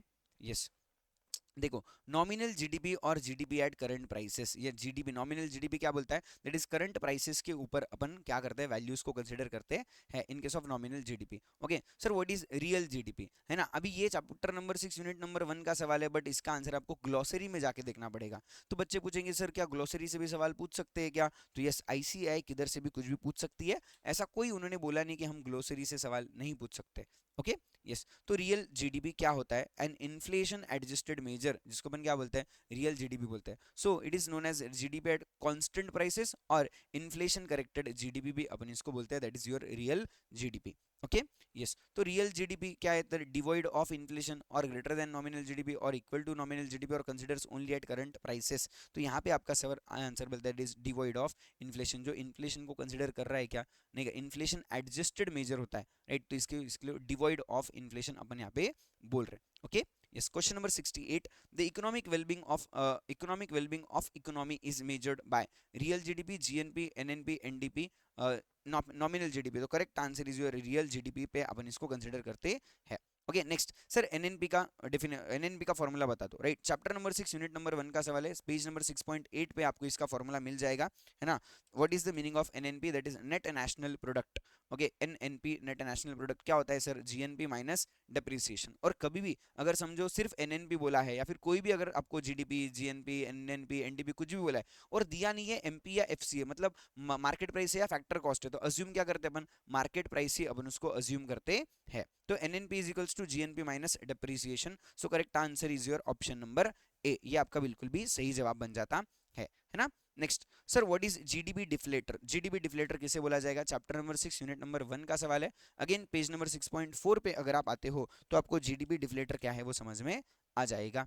ओके यस, पेज नंबर इस जीडीपी डिफ्लेटर क्या बोला है देखो, nominal GDP divide by real GDP into 100, इसको अपन जीडीपी डिफ्लेटर बोलते हैं। ओके, कहाँ बोला है? Nominal GDP divide by real GDP into 100। Yes, यही सवाल आपका सही जवाब बन गया, दैट इज ऑप्शन नंबर ए, और कुछ पढ़ने की जरूरत नहीं है। ओके, क्वेश्चन नंबर 70 अपने यहाँ पे खत्म हो चुका है। 70% अपन ने पेपर सॉल्व कर दिया है, सिर्फ 30 क्वेश्चन ही अपने बनने हैं और अपने को सिर्फ करने हैं बस मोटा मोटी 1 घंटा 20 मिनट, यानी कि 100 क्वेश्चन इन 80 मिनट्स के पहले भी अपना पूरा पेपर खत्म हो जाएगा। आई होप अभी सिर्फ और सिर्फ 60 मिनट्स भी नहीं हुए हैं पूरे और अपने 70 सवाल हो चुके हैं। चलो आगे बढ़ते हैं। Who does the calculation of national income of our country? कौन करता है यार नेशनल इनकम का कैलकुलेशन? ये अपने को बोला है, that is chapter number 6 unit number 1 page number 6.2 के ऊपर अगर आप आ जाते हो तब आपको ये दिखाई देगा कि यहाँ पे बोला है इन्होंने कि CSO that is central statistical organisation है in the ministry of statistics and programme implementation, ये जो है वो अपने पास नेशनल इनकम का कैलकुलेशन करने का काम करते हैं। That is option number C, central statistics office जो है वो सीएसओ ये यहाँ पे काम करता है। Okay next question number 72, gross value method is employed in India. Okay, gross value method अपन क्यों कर रहे हैं? Right, to avoid double counting, to avoid the impact of inflation, to capture the consumption level और to calculate the exports. तो यहाँ पे अपना मेन रीजन है to avoid the double counting, अपन जीवीए लगाते हैं। ओके, इस chapter number 6 unit number 1 6.16 page number के ऊपर आपको इसका आंसर जो है वो मिल सकता है ना। यस, आ जाते हैं 6.16 के ऊपर क्या बोला है देखो, this method of measurement shows unduplicated contribution by each industry to the total output, that is value added method. Gross value method से क्या होता है सर? आपको अनडुप्लीकेटेड नंबर यहाँ पे मिलता है, राइट, डबल काउंटिंग नहीं होती। CPI is calculated, CPI sir consumer price index है ना। यस, कंज्यूमर प्राइस इंडेक्स जो है वो आपके once in a month calculate किया जाता है। Okay, which of the following is an example of transfer payment? Transfer payment क्या है? चैप्टर नंबर 6 यूनिट नंबर 1 में बोला है, जब गवर्नमेंट किसी को कुछ पैसा दे रही है और उसके बदले में कुछ लेती नहीं है तो उसको अपन क्या बोलते हैं? ट्रांसफर पेमेंट बोलते हैं। Money wages, minimum support wages, unemployment allowance और ब्रोकरेज कमीशन, कौन सा एग्जांपल है ट्रांसफर पेमेंट का? तो अनएम्प्लॉयमेंट अलाउंस ये क्या है? ट्रांसफर पेमेंट का एग्जांपल है, जहां पे सरकार लोगों को पैसा तो दे रही है बट उनसे कुछ मेहनत मिलती है क्या लोगों को, या फिर उनसे कुछ काम होता है क्या? नहीं होता। पेज नंबर 6.10 पे इसका आपको एग्जांपल दिखाई देगा। पेज नंबर 6.10 पे आ जाते हैं तो वहां पे और भी कोई एग्जांपल है तो वो आपको समझ में आ जाएंगे। Okay yes, transfer payments such as social security benefits, unemployment compensation, welfare payments etcetera, ये सब क्या है? आपके ट्रांसफर पेमेंट्स के एग्जांपल्स माने गए हैं। ओके यस, चलो आ जाओ next. If a net factor income from a country is negative then we can say, मतलब अगर समझो किसी कंट्री का एनएफआईए अगर नेगेटिव है, इसका मतलब क्या है? इसका मतलब उस कंट्री का जो है वो इंपोर्ट जो है वो ज्यादा है और एक्सपोर्ट क्या है? कम है, तभी उसका net factor income of a country क्या होता है? नेगेटिव होता है, राइट। ये पेज नंबर 6.10 पे बोला है, चैप्टर नंबर 6 यूनिट नंबर 1 के अंदर। Okay, national income will be less than the domestic factor income, या national income will be more than domestic factor income, या नेशनल इनकम, तो national income will be less than domestic factor income, यहाँ पे सही जवाब बन जाता है कि आपका जीएनपी होगा वो छोटा होगा और आपका जो जीडीपी होगा वो क्या होगा? ज्यादा होने वाला है। Yes, next question number 6, factor cost implies. Factor cost का मतलब क्या है sir? Market price minus net indirect taxes factor cost होता है। पेज नंबर 6.8 पे अगर आप आते हो तो ये फॉर्मूला आपको वहां पे दिखाई देगा, है ना। Yes, national is equals to what? Okay, domestic plus net factor income from abroad, but आपको यहाँ पे स्पेसिफिकली फैक्टर कॉस्ट का फॉर्मूला पूछा है, तो मैं आपको फैक्टर कॉस्ट पे लेके आता हूँ। देखो यहाँ पे बोला है factor cost is equals to market price minus net indirect taxes. Yes, तो यहाँ पे ऑप्शन क्या है, देखो market price minus net indirect taxes, option number A आपका सही है। Okay, next question, which of the following statement is true with regard to the intermediary goods. Intermediary goods मतलब सर फाइनल गुड्स बनाने के लिए लगने वाले जितने भी रॉ मटेरियल होते हैं उसको अपन क्या बोलते हैं, इंटरमीडिएट गुड्स बोलते हैं। Okay, yes, it can not be used to produce the other goods, नहीं यार वो तो यूज होता है। It can be sold directly to the final purchasers, नहीं है ना। It leads to the problem of double counting, yes बोल सकते हैं। Whose price is greater than the final goods, नहीं फाइनल गुड्स से तो इसका प्राइस बड़ा नहीं होता, बट ये ऐसी चीजें जो अपने को डबल काउंटिंग में बड़ी क्या करती है, दिक्कत करती है। तो chapter number option number C यहाँ पे सही है। चैप्टर नंबर 6 यूनिट नंबर 1 से ये सवाल पूछा गया again. Okay, match the following, chapter number 10 से ये सवाल पूछा गया है। देखो फिश कल्चर, अभी फिश कल्चर क्या है सर, फिश कल्चर ये आपका जो है वो प्राइमरी सेक्टर से बात करता है। Okay, next, highest contribution in national income, highest contribution in national income किस सेक्टर का है, तो अपन बोल सकते हैं भाई टर्शियरी सेक्टर का है। Okay, yes, next, national income committee was established, national income का कमिटी कब बनाया गया है, ये आपका यहाँ पे सवाल बन रहा है। ओके, तो वो हुआ है ईयर 1949 के अंदर, है ना। National income calculation is done by, कौन करता है, मिक्स्ड मेथड से अपन करते हैं इंडिया के अंदर नेशनल इनकम का कैलकुलेशन। इस्टेब्लिशमेंट ऑफ सीएसओ कब हुआ है, दैट इज अपन ने फुल फॉर्म अभी पढ़ा था, दैट इज 1952 के अंदर हुआ है, सेंट्रल स्टैटिस्टिकल ऑर्गेनाइजेशन का establishment. Okay, yes, next question number 79, again एक इंपॉर्टेंट क्वेश्चन है, अच्छा है, कैलकुलेशन बेस्ड क्वेश्चन है। It is a plan to increase national income by 1000 crore, how much increase in investment is required, assume MPC is 0.6। मतलब इन्होंने क्या बोला है कि अपन ऐसा नेशनल इनकम अपने को 1000 करोड़ से बढ़ाने का है, राइट। अब तो अपने को कितने से इन्वेस्टमेंट बढ़ाने चाहिए सो दैट अपना 1000 करोड़ से क्या हो जाए, नेशनल इनकम बढ़ जाए, है ना। यहाँ पे आपका एमपीसी, एमपीसी मतलब मार्जिनल प्रोपेंसिटी टू कंज्यूम, ये कितना है, 0.6 है। ओके, अब तो अभी इसका एक फॉर्मूला है simply, right, that is delta Y, delta Y मतलब sir change in income divide by change in investment, okay, is equals to 1 divide by 1 minus MPC. तो इससे क्या होता है, इससे आपको पता चल, मतलब दोनों भी सेम है, ये फॉर्मूला आपको यहाँ पे यूज करना है और फाइंड आउट करना है कि आपको कितना चेंज आपके इन्वेस्टमेंट में लाना चाहिए इसके लिए, राइट। अभी ये देखो चेंज इन इनकम आपको कितना चाहिए, 1000 करोड़, चेंज इन इन्वेस्टमेंट आपको पता नहीं है, वाई लिख रहा हूँ मैं यहाँ पे, गलती से वाई लिख दिया, आई लिखना चाहिए।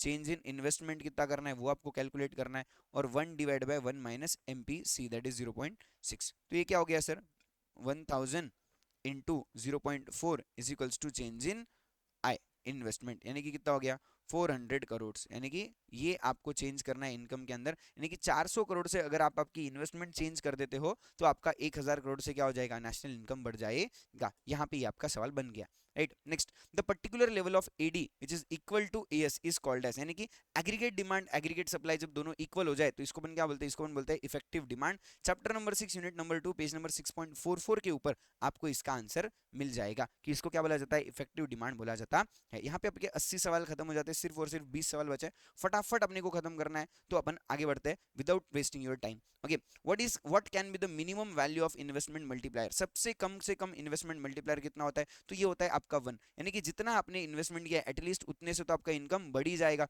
उससे कम होने वाला है क्या, नहीं, है ना। तो इसके लिए 1 आपका सबसे छोटा इन्वेस्टमेंट मल्टीप्लायर बन जाता है। Okay, next, which of the following is the most accurate definition of supply side policies. अभी यहाँ से ना 4 सवाल इन्होंने सीधे सीधे सप्लाई साइड पॉलिसी से ही पूछे वाले हैं, तो क्या बोलते हैं देखते हैं। ओके, सबसे accurate definition supply side policy का क्या है, that is policies that aim to increase the productive capacity of economy. ऐसे पॉलिसीज जो इकोनॉमी की प्रोडक्टिव कैपेसिटी को बढ़ाने की बात करते हैं उसको अपन क्या बोलते हैं, सप्लाई साइड पॉलिसीज बोलते हैं, जो सप्लाई को बढ़ाने की बात कर रहे हैं। Okay, which of the following statement does not apply to supply side policies, मतलब कौन सा स्टेटमेंट सप्लाई साइड पॉलिसी की बात नहीं कर रहा है, ये अपने को पूछा है। They seek to improve the institutional framework of economy to improve the productive capacity, productive capacity की बात कर रहा है, मतलब सप्लाई साइड की बात आ गई। They aim to improve the efficiency of the factors of production to increase the potential growth, ये भी अगेन सप्लाई साइड की बात आ गई। The shift of long run aggregate supply, again supply side की बात आ गई। They can result in demand plus inflation, यहाँ पे सप्लाई की बात नहीं, यहाँ पे किसकी बात हो रही है, डिमांड की बात हो रही है, तो ये किसको अप्लाई नहीं कर रहा सर, ये जो है वो सप्लाई साइड पॉलिसीज को अप्लाई नहीं करता। Okay, which of the following is not considered as an advantage, मतलब सप्लाई साइड पॉलिसीज का एडवांटेज कौन सा नहीं है, that is makes factor market works more efficiently, है ना। सप्लाई साइड पॉलिसी से फैक्टर मार्केट अच्छे से काम करता है, बिल्कुल करता है। Increase economic growth without increasing increasing inflation, यार ऐसा थोड़ी पॉसिबल है कि जो आपका इन्फ्लेशन है वो बढ़ जाए, है ना, और इकोनॉमिक ग्रोथ भी हो जाए। Increase economic growth without inflation नहीं, तो ये तो होता ही है, दोनों भी चीजें होती है। अगेन सप्लाई साइड पॉलिसीज का एडवांटेज है। Okay, can help to avoid stagflation और tax cuts to improve the incentives can be cost can be costly for the government, है ना। टैक्स कट अगर कर देंगे टू इंप्रूव द इंसेंटिव्स, ये जो है वो गवर्नमेंट को कॉस्टली रह सकते हैं, ये जो है वो एडवांटेज नहीं है आपके सप्लाई साइड पॉलिसीज के लिए। ओके, नेक्स्ट सवाल अगेन सप्लाई साइड पॉलिसीज के बारे में, which of the following is not an example of market based supply side policies का कौन सा एग्जांपल नहीं है? That is policies to improve the competition in market, policies to allow the labour market to work more efficiently, policies to increase infrastructure and policies to provide incentive to set up the business. तो कौन सा supply side का example नहीं है? That is policies to allow labour market to work more efficiently, ये आपका हो गया फैक्टर कॉस्ट वाला पॉलिसी, तो वो यहाँ पे कंसिडर नहीं होगा, है ना। Next question number 86, what is meant by the potential output of the economy. Chapter number 6 unit number 2 का सवाल है कि पोटेंशियल आउटपुट किसे बोला जाएगा? It's productive capacity, it's institutional framework, infrastructure, investment in human capital. So what is potential output? Potential output is your productive capacity, इसको potential output बोलते हो कि आपने कितना क्वांटिटी प्रोड्यूस किया, है ना। Next, what is mean by the institutional framework of the economy. Institutional framework किसे बोला जाएगा इकोनॉमी के अंदर? Okay, maximum capacity of economy in the production process, नहीं। Level of investment in human capital, नहीं, ये इंस्टीट्यूशनल फ्रेमवर्क की बात कर नहीं कर रहा। The system of formal laws, regulations and procedures that shape economic activity in the economy, yes it is known as institutional framework, इसको अपन इंस्टीट्यूशनल फ्रेमवर्क बोल सकते हैं। Okay, which of the following policies is least likely to lead to an increased investment in technology. मतलब sir ऐसा कौन सा policy है जो एक्चुअली इन्वेस्टमेंट इन टेक्नोलॉजी बढ़ाने के लिए बात नहीं कर रहा, है ना। Improved communication in the labour market, labour market में कम्युनिकेशन बढ़ाना है, इससे सच कोई इन्वेस्टमेंट इन टेक्नोलॉजी बढ़ेगा क्या? नहीं बढ़ेगा। कॉर्पोरेशन टैक्स रिबेट्स, मतलब आप जो है वो गवर्नमेंट मतलब कंपनीज को टैक्स में कुछ रिबेट दोगे अगर वो टेक्नोलॉजी में इन्वेस्टमेंट करते हैं, तो क्या इससे इन्वेस्टमेंट बढ़ सकता है? यस बढ़ सकता है। क्या इंटरेस्ट रेट कम होने से इन्वेस्टमेंट बढ़ सकता है? बिल्कुल बढ़ सकता है। क्या रिसर्च एंड डेवलपमेंट पे खर्चा करने से इन्वेस्टमेंट बढ़ सकता है टेक्नोलॉजी के लिए? यस बढ़ सकता है। But improved in communication in the labour market से बढ़ सकता है क्या? नहीं। तो यहाँ पे आपका लीस्ट लाइकली पॉलिसी कौन सा है? तो वो ऑप्शन नंबर ए करेक्ट हो जाएगा, right. Question number 89, policies used to target specific key exporting industries in order to achieve economic growth in that sector is likely to have which of the following effect। मतलब ऐसे कौन से policies है जो specific की exporting countries पे क्या करते हैं, इंडस्ट्रीज पे फोकस करता है और उनकी ग्रोथ के लिए ये लोग क्या करते हैं, बात कर रहे हैं। चैप्टर नंबर 9 यूनिट नंबर 2 का सवाल है। Again, lowering national debt cause budget surplus, income employment increase in unemployment rates in that sector and improve the current account balance। yes ये हो सकता है कि अगर समझो आप स्पेसिफिक की एक्सपोर्टिंग इंडस्ट्रीज पे टारगेट कर रहे हो और उनका इकोनॉमिक ग्रोथ अगर हो रहा है तो इससे आपका जो एम्प्लॉयमेंट है वो बढ़ जाएगा उस सेक्टर में और आपका जो करंट अकाउंट बैलेंस है वो भी क्या हो जाएगा, इंप्रूव होने वाला है। यस चलो next, which policies promote research and development for private sector firms and universities in order to improve productive capacity of the economy। कौन सी ऐसी पॉलिसी है जो रिसर्च एंड डेवलपमेंट की बात करता है? सर सिंपली बोला जाए तो यार इंडस्ट्रियल पॉलिसीज ऐसी चीज है जो रिसर्च एंड डेवलपमेंट पे बात करती होगी, या फिर इंसेंटिव्स रिलेटेड पॉलिसी। अगर आप किसी भी फर्म को, किसी भी यूनिवर्सिटी को कुछ इंसेंटिव्स देते हो कुछ काम करने का, तो वो लोग बिल्कुल भी रिसर्च एंड डेवलपमेंट करेंगे, वरना करने वाले क्या नहीं। तो आपका ऑप्शन नंबर सी यहाँ पे बिल्कुल भी सही बन जाता है। Okay next, same cover next question जो है दैट इज 91, ये सेम सवाल जो है एमटीबी 1 के अंदर क्वेश्चन नंबर 8 में भी पूछा गया था कि कौन सा एग्जांपल नहीं है, है ना, ऐसे पॉलिसीज का जो बनाया गया है कंपटीशन को एनकरेज करने के लिए। डीरेगुलेशन, यस इससे आपका कंपटीशन बढ़ता है,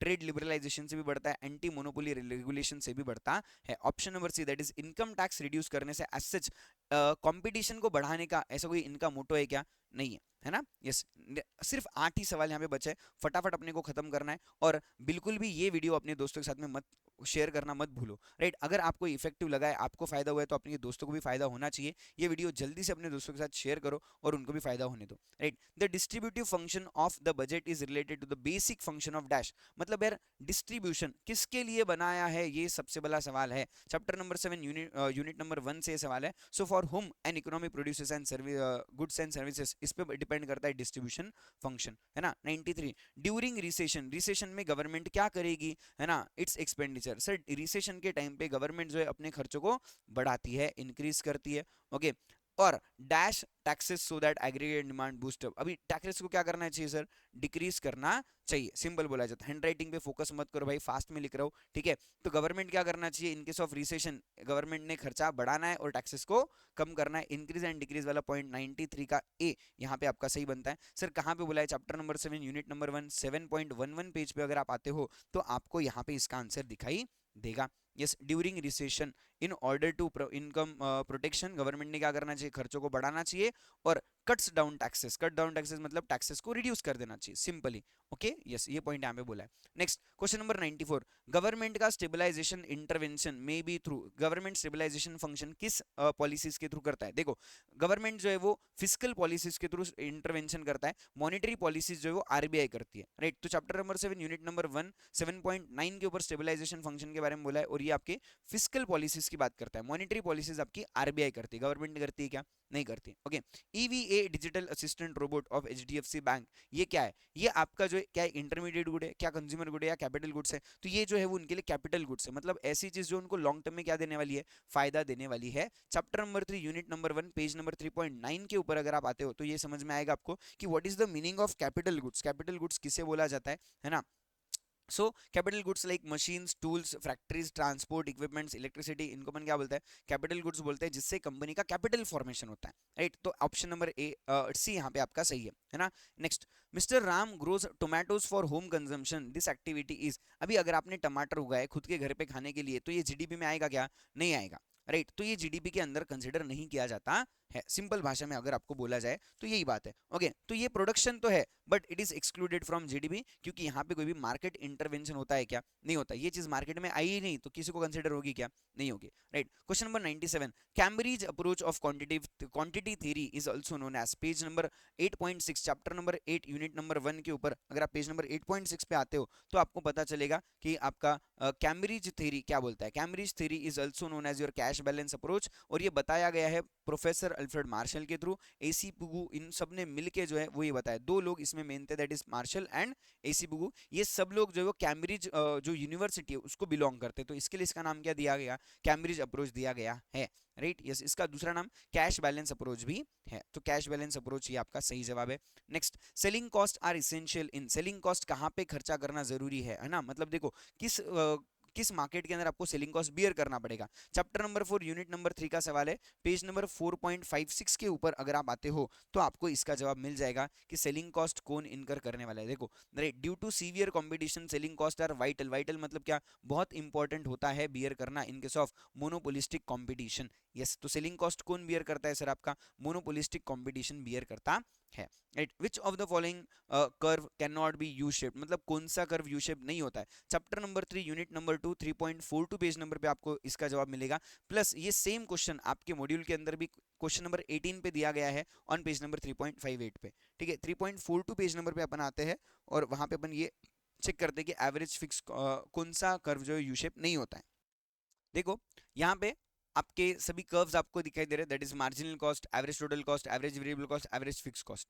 अभी ये आपका एवरेज टोटल कॉस्ट कर्व है, ये यू शेप्ड है क्या, यस बिल्कुल है। ये आपका एवरेज वेरिएबल कॉस्ट कर्व है, ये यू शेप्ड है क्या, यस बिल्कुल है। ये आपका मार्जिनल कॉस्ट कर्व है, ये यू शेप है क्या, यस बिल्कुल है। बट आपका एवरेज फिक्स कॉस्ट कर्व कभी भी यू शेप होता है क्या, नहीं होता। ये आपका डाउनवर्ड स्लोपिंग है फ्रॉम लेफ्ट टू राइट और ये हमेशा गिरते ही जाएगा, तो ये कभी भी यू शेप नहीं होता है, that is average fix cost curve आपका यू शेप नहीं होता है ना। And last question 100th question यहाँ पे क्या बोला है, देखो the kinked demand curve, kinked demand curve कहाँ पे होता है, ओलिगोपोली के केस में होता है ना। Explains that even when the demand conditions dash the prices dash, मतलब किंक्ड डिमांड कर्व आपको क्या बोल रहा है कि अगर समझो आपके जो डिमांड है, डिमांड कंडीशंस है वो क्या हो जाएगी, चेंज हो जाएगी, तब भी आपका प्राइस क्या होता है, स्टेबल रहता है। वो चेंज होता है क्या, नहीं होता है ना। तो ये पॉइंट यहाँ पे बोला है, that is king demand curve आपको पेज नंबर 4.62 के ऊपर ये समझाने वाला है कि आपका किंग डिमांड कर्व क्या बोलता है। ओके यस, देखो यहाँ पे क्या बोला है, द रिजिड और sticky prices are explained by the kinked demand curve theory है ना, कि आपकी प्राइसेस बिल्कुल भी कांस्टेंट है बट आपका जो क्वांटिटी है, डिमांड है, वो क्या होता है, चेंज होते रहता है। यस यस, ये पॉइंट यहाँ पे बोला है। यहाँ पे आपका मॉडल टेस्ट पेपर नो 2 खत्म हो जाता है। यस, आई होप आप लोगों को सभी सवालों के जवाब समझे हैं, अच्छे से सब कुछ समझ रहा है, राइट। अगर आपको कुछ भी डाउट है आप बिल्कुल कमेंट करके मुझे पूछिए, मेरे व्हाट्सएप नंबर पे मुझे मैसेज कीजिए, मुझे मेल कीजिए, आपका जो भी डाउट है आप मुझसे डिस्कस कर सकते हो, राइट। और ऐसे ही और वीडियोस के लिए जरूर जरूर वीडियो को कमेंट कीजिए, है ना, और चैनल को सब्सक्राइब करना मत भूलिए, सो दैट आपको आने वाले वीडियोस का भी जो नोटिफिकेशन है वो मिलता रहेगा, राइट। बेल आइकॉन जरूर दबाइए, ठीक है। मिलते हैं हमारे अगले वीडियो में, तब तक के लिए बाय बाय, टेक केयर।